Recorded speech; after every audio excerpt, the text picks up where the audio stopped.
You know that feeling when you open the fridge and just stand there wondering? You look at everything, wait a moment, but nothing. You close the door and go back to the living room. Then, in the blink of an eye, you remember you actually wanted a glass of juice. You walk back to the kitchen feeling a bit foolish and think, I didn't used to be like this. Or maybe you're telling that story you love to your son, and suddenly the name of the town just vanishes. You know the place like the back of your hand. You've been there a dozen times, but the word is gone. That's how you feel. It's not just a little confusion, and it's not drama. It's the feeling that something has changed. And along with it comes that question, is this normal or the start of something more serious? If you can relate, this video is for you.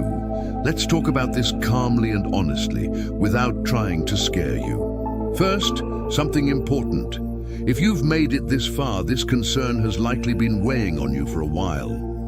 Maybe you even feel a bit of shame, because we grew up hearing that forgetting things is a sign of weakness, laziness, or something irreversible. But that's not how it works. What you're feeling has an explanation, a name, and most of the time, a solution. You aren't losing your mind, and you certainly aren't the only one. You can keep watching without feeling guilty.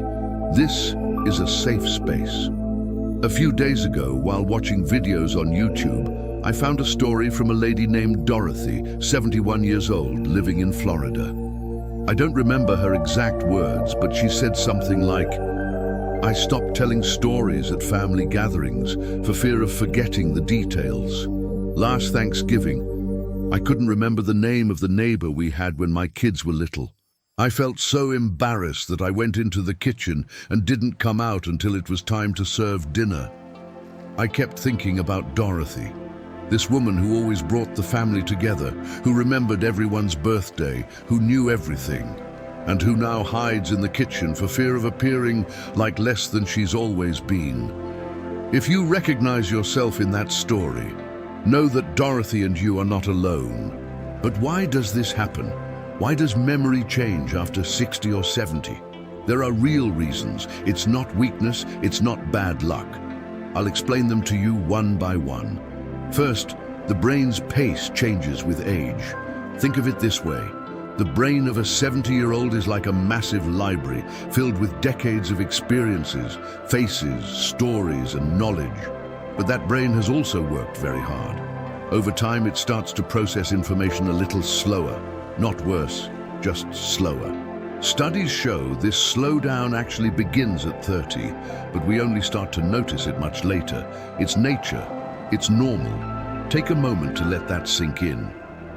Second, stress and worry take up memory space.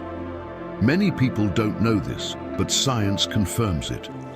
When you're anxious, sleeping poorly, grieving, or worried about your health, the brain releases cortisol, the stress hormone. In excess, this hormone interferes with your ability to store and recall information. It's not all in your head, it's body chemistry. Third, attention is more divided than ever. Nowadays, there are cell phones, the news, health concerns, kids, grandkids, bills, doctor appointments. An older person's mind can't handle that much noise. And when your attention is divided, memory doesn't function properly. If you weren't paying attention when you put your keys in the drawer, your brain didn't register it. You didn't forget it, it was never stored in the first place. Let me ask you something. You don't need to answer out loud, just be honest with yourself. When you forget something, what do you feel first? Relief that it was just a small thing, or fear that it's the beginning of something worse? Think about that. That feeling is important for what we're going to discuss now. And while we're on the subject, tell me in the comments, what kind of forgetfulness bothers you the most in your daily life? It could be something small, like forgetting where you put your glasses, or something that worries you more. Write it however you like. I read everything. I'll use a story to make it clearer. Let's talk about Mr. Harold. Mr. Harold is 74, lives in Ohio, and worked his whole life as an engineer. He was the type who memorized entire spreadsheets, never needed to write anything down, and remembered meetings months in advance. When he started forgetting a few things, A colleague's name here, where he put the remote there, he didn't tell anyone. He kept quiet. He started avoiding certain conversations and stopped calling his son for fear of repeating stories without realizing it. His wife, Ruth, only noticed months later. And when she asked what was going on, Harold said something that really touched me. "I'm afraid that if I forget who I was, everyone else will forget too." That's what's behind it for a lot of people. It's not just the forgetfulness, it's the fear of losing your identity, of no longer being recognized as the capable, present, and complete person you've always been. And this feeling has a name: silent shame. And it weighs much more than any lost set of keys. Now, if this video has helped you in any way, if you feel that this is a place for a real conversation about this stage of life without judgment, I invite you to subscribe to the channel.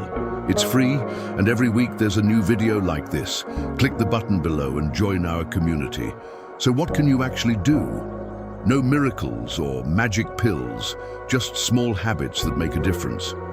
First, stop fighting distractions and create simple routines. Why does this help? Because an experienced brain doesn't need speed, it needs routine. When you always put your keys in the same spot, write everything in the same planner, and follow a similar morning routine, you aren't overloading your memory.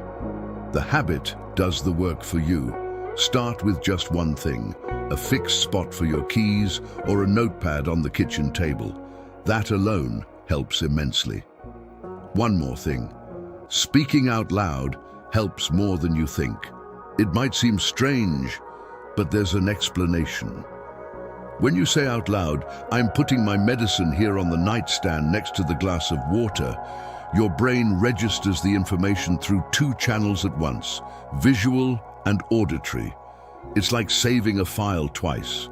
Studies show this significantly improves memory in older adults. It sounds too simple, but it works. Something else many people overlook: good sleep isn't a luxury, it's essential. During sleep, the brain does a deep clean. It organizes the day's memories, throws away what it doesn't need, and strengthens what matters.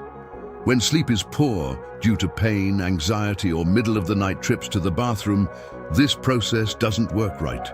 If you're sleeping poorly, that alone could explain what you're feeling. Talk to your doctor. Sometimes a small adjustment solves everything. And finally, being around other people is one of the best ways to protect your brain. It doesn't have to be a party or a crowd, just real conversations, calling a friend, going to a church group, a club, or a community center. A brain that interacts with others keeps creating new connections. Loneliness, on the other hand, accelerates memory decline. Before we continue, I need to ask you something. You've spent your life taking care of so many people: children, grandchildren, a spouse, neighbors. That is beautiful. But now, I'm asking you to put yourself on that list too.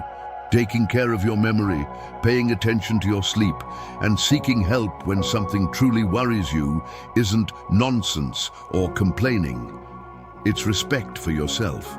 And I invite you to do something simple today. Get a piece of paper and write down 3 good memories. They can be small: a scent from childhood, a face you love, an achievement that makes you proud. Write them down and read them back. Your brain was built by decades of life, and that belongs to you. Keep this phrase in mind. Forgetting the name of a street doesn't erase the value of everything you lived on it. Now, think of someone: a friend, a neighbor, a sibling, someone you know is going through this alone, not knowing there's an explanation. Send this video to them. You don't need a long text, just the link shows that you care. Next week, we're going to talk about another related topic: why so many older people are sleeping poorly, and what actually works to change that. It's not what you think. Keep an eye out. You watch this video until the end. That says a lot about you, about your desire to understand yourself, to not run away from the hard questions, and to stay present in your own life. This stage isn't the end of anything. It's a different phase, with real losses, yes, but also with a richness that only someone who has lived much, loved much, made many mistakes, and kept going can have. You deserve care, you deserve clarity, and you deserve to know that what you're feeling makes sense. See you next week, with love.